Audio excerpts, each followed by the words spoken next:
Villavicencio was attending a meeting, a campaign event here in Quito, the capital of Ecuador, and that he was shot exiting the event and killed. Can you give us some context and background in terms of who this candidate was, how he was performing in the polls, as well as what we know about a potential motive or the background to what's happened? Well, potential motive is that he was someone who was known nationally, kind of as a Navalny of Ecuador, who uncovered a lot of corruption in previous administrations, and who was threatened by, as he said, alleged drug traffickers during the campaign trail. So that's where the investigation most likely will lead to. President Guillermo Lasso said that he would convene the security cabinet immediately and also blamed organized crime for the murder.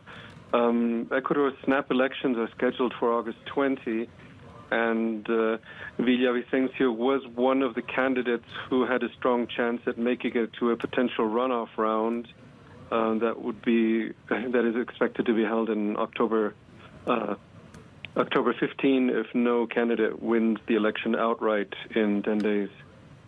Oh, well, Stefan, when something like this happens, it's so shocking to people around the world, whether it's your country or not.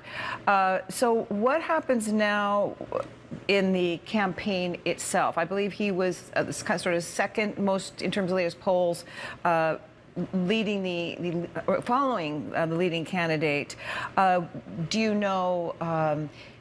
It's too early to know, but you wonder about increasing security, what this means now for the election going forward. If someone could be shot like this, I think it'd be very difficult for this to proceed without new measures or something.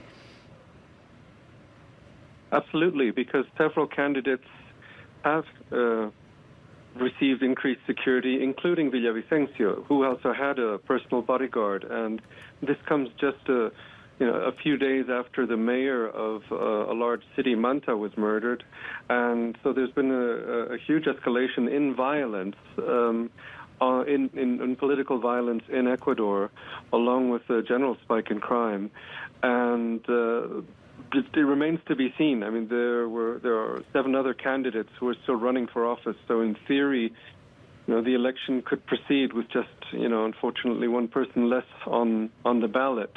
But this all happened really only about maybe an hour ago, and so this is all still very much breaking news. And the decisions will be, the decision how to proceed with the election will be made during the coming hours.